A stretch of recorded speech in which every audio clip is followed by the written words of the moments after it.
Hey y'all, I'm Jeremiah with MarineMax in Sarasota, Florida. Guys, we're standing on board one of our really cool trades. This is a 2020 Sea Ray 400 SLX outboard. Of course, for our saltwater, we want those outboards, and they are at the back. Guys, this has a great power package. Triple Mercury 400s. These are in white with this Sea Ray blue exterior. It's a phenomenal match, and those are joystick. Up over my head, this 400 does have the rear sunshade. You've got to have that in our sun down here.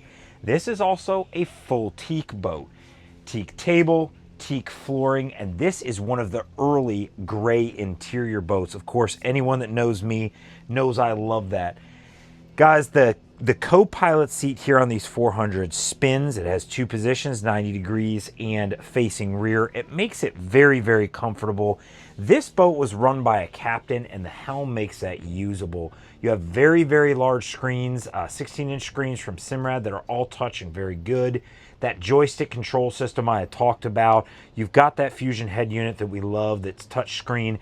Guys, this boat has a wonderful package, and it's in great condition. The last part about this is forward at the bow. Guys, we grabbed a couple cushions off to clean it, but the bow of this boat with its teak table, windlass, and its nav light, or your forward light. This is a forward sunshade boat as well. Just a really great entertainer for about half of what a brand new 400 SLX costs. I'm Jeremiah. This is MarineMax Sarasota. Guys, if you want to see this 2020 Sea Ray trade, give us a call.